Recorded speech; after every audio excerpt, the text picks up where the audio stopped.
Hello, my name is Roderick. Let's talk trash. Not the smelly, stinky stuff your parents used to make you take out, but good trash. Trash you can use. Trash we can use. Perhaps if we can use it, it isn't trash after all.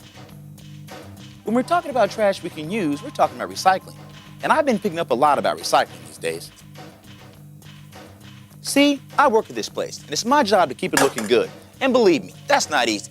So I'm thinking, set up a recycling program, keep the place looking neat and clean, help Mother Earth at the same time. What I am finding out is recycling is not as simple as just saving a few cans. To really recycle, we need to look at the big picture. Recycling is more of an economic thing than you might think. Of course, it's great for the earth and all, but the cycle in recycling breaks down if the money thing doesn't happen. Here's what I mean. We're talking about a total recycling system, and it works like this. I drink this can of soda, I throw this can into the bin. I dump the bin at the recycling center. The center sells the cans to the aluminum manufacturer. The manufacturer sells aluminum as new cans to the beverage company. The beverage company sells me a new can of soda, and the whole process begins again. Now, the strange thing about this journey is that there's a lot of buying and selling going on. And if it doesn't happen, the cycle breaks down and you're not recycling. Now, I'm not giving you this rap to get you depressed about money or jobs or something. I'm doing it just to make a point.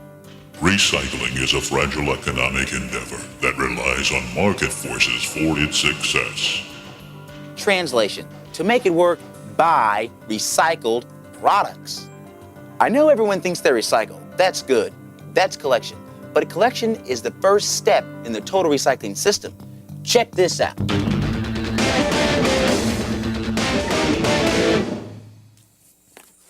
Now this is collection. Collection is something we do good here in America. We collect over 200 million tires a year. That's one tire for every person in the union. That's a lot of tires. And they're all going to end up in collection facilities like this one. So what do you collect? We recycle cans and newspapers. Milk jugs, laundry detergent. Anything. Well, actually, I don't do that much shopping myself. You can make Halloween costumes out of paper bags, glue milk cartons down the bag, and be a caterpillar. Yay! Collection is the easy part of recycling. We're good at it. It's what we've been doing with our garbage. All right. Solid waste all along. Let's check out some guys who really know collection.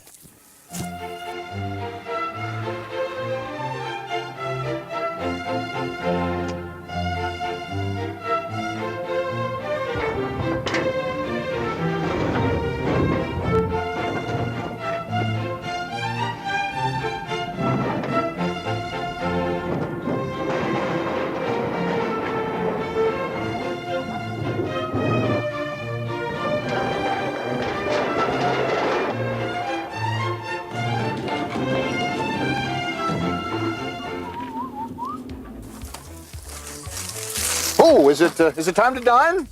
No, it's time to eat. Good. Hey, I think the collection's going rather well today, don't you? Oh, yes, I particularly like that last alley. What a great fragrance. Yeah, tart and tangy. A nice little nose, as they say. Quite an impertinent little trash heap, eh? Yes. And it reminds me of the tales of the old days, the odorous history of the refuge collection. Yeah, you know, there were horses back then. Lots and lots of horses. You know, every day a horse produced about 20 pounds of manure. You know, it was Ben Franklin who established the first street cleaning crew back in, 1757. Great. I'm really happy for him. 56, 57. Yeah. And the hogs. I told you about the hogs, didn't I? Yes, well, there were 10,000 hogs roaming the streets of New York. Yeah, Manhattan, right downtown. Just eating the garbage, having a great old time. Oh, those were the days. Wish I could have been there. I wish you were there right now. Ah. Could you imagine what it would have been like to be a street cleaner back in those days? Are you getting enough beta-carotene in your diet? In the past, trash stunk. It stunk real bad. Animal carcasses, rotten food, human waste. It was a real mess. Eventually, we developed what's called a sanitary landfill. That's where garbage is placed on an impermeable liner, like plastic or clay, and then it's covered with dirt. But then there's a problem. Nobody wants a landfill in their backyard, and no one wants to live next door to the landfill. And worst of all, we're running out of existing landfill space. Not to mention we're wasting our resources. This is where recycling comes into play. By taking reusable products out of the waste stream and change them into usable products, we lessen the amount of waste in the landfills. The first thing to remember is that collecting is not recycling. It's only the first step in the total recycling process.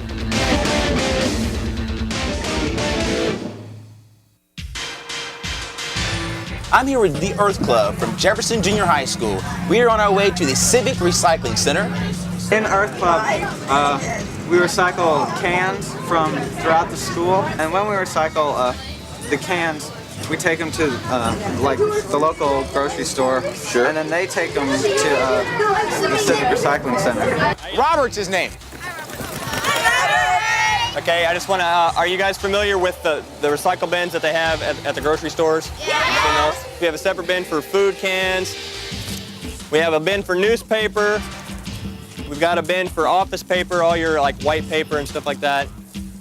Okay, over here we take, I don't know if you know about the numbers on plastic, but we take number 1s and number 2s, and I just have the people go ahead and throw them in this bin, and then whenever I get around to it, I sort it out, and all the milk jugs go up the bin into that one over there, and that's all milk jugs. All number 1s have to be separate from number 2s, so we have separate bags and bins that we keep them in. That way they're ready to go, and whenever we're ready to bale that kind, we can just take them right over to the baler and bale them up. Okay, right there we have a glass machine.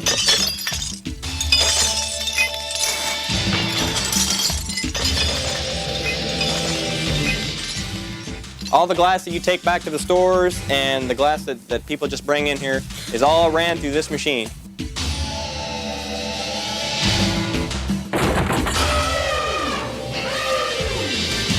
This here's the can machine. I basically just run the cans that the public brings in. It runs them up in there, flattens them down, crushes it up, and then kicks out a little bale like you see stacked back over there.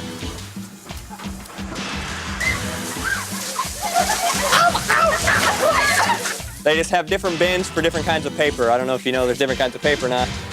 This machine right here, this is a shredder, and basically we have accounts with people, and if they have like confidential stuff they don't want people to read, checks, stuff like that, they bring them here. Since it's all nice and shredded, then they can just go ahead and put it with the rest of the paper, and they just kick it right out onto the normal baler.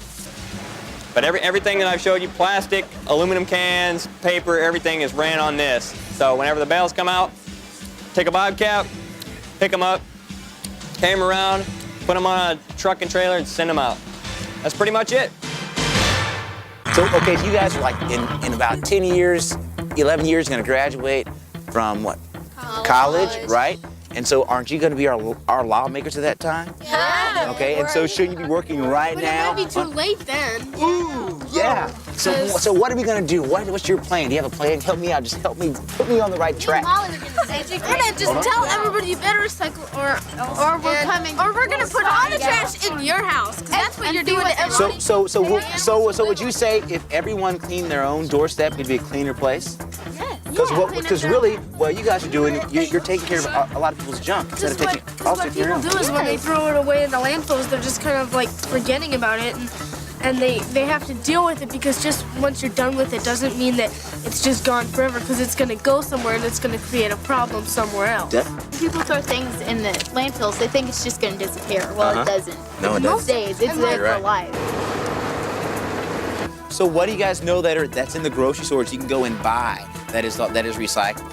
Cereal boxes, toilet paper, paper towels, and stuff. I heard you can make a sweater out of green soda pop. Yes, soda bottle? I heard And it's green. It turns out green. We recycle. They do. Okay. And we support recycling. Nice. Good one. I like that.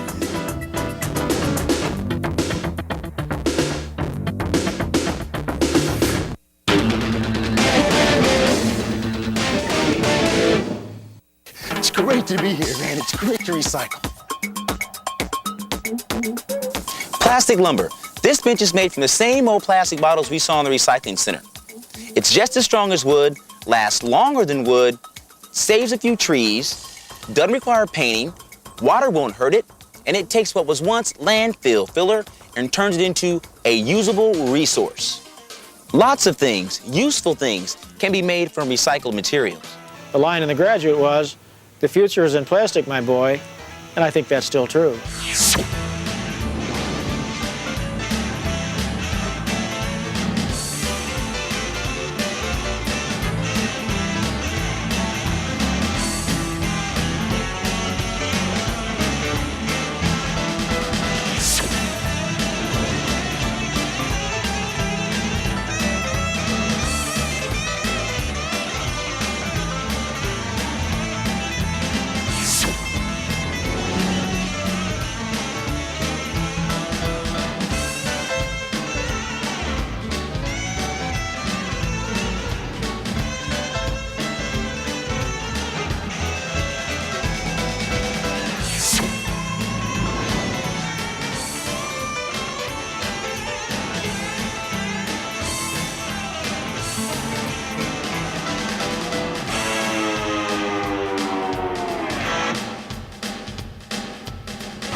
I bet you never knew all the stuff that can be made from recycled products. But here's the catch. The benches, the paper, the bottles, the cans, none of it has any value unless we create a market for it. So, buy recycle. Which brings us to a great place to learn about closing the recycling loop, the supermarket.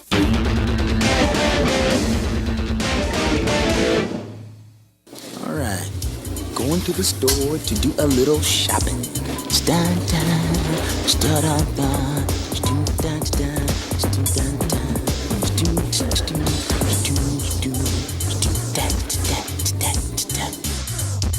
Okay, we're in the supermarket. This is where it begins and ends. We're closing the loop. Right, Bob?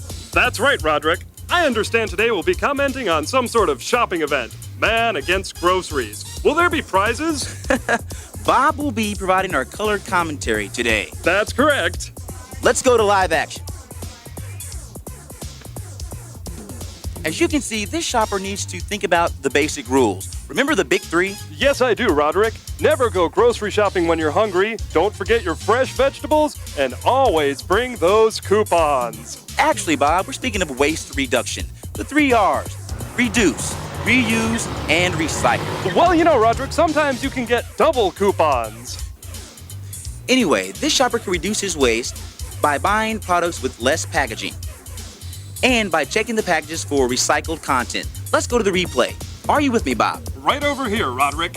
Now for the reuse part. What should we find in the cart, Bob? Oh, fresh vegetables. He's got to think about his daily allowance of potassium, among other things. Good call, but he could score valuable points with a reusable bag. You know, like at the store when they say, Paper or plastic, please. the best answer is to have your own reusable bag. Let's see if he goes for the recycled material. I'm just not seeing any coupons here, Roderick. His points would be increased by checking the labels for recycled packaging. It looks like they're going to have to score this one an error. Good call, Bob. Now here's a fine-looking specimen. Let's check out this guy's moves. He picks, he checks, he passes. Too much packaging. See, your smart shopper goes for the stuff he needs without the extra packaging, which he doesn't need. Roderick, that is correct. Notice the reusable bag, ready to go. This guy's got it down. Yes, he checks the recycled packaging. He's a swell fella. That's truly shopping at its best. Let's check the standings and take out the trash.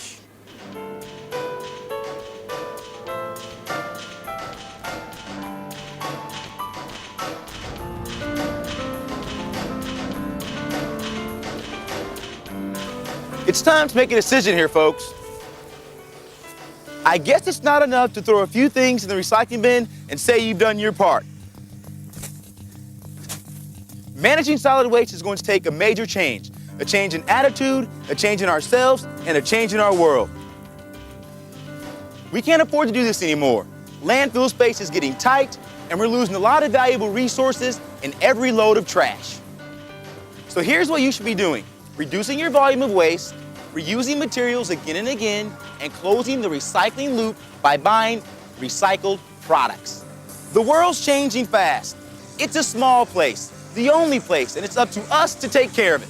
You decide how you want your world to be.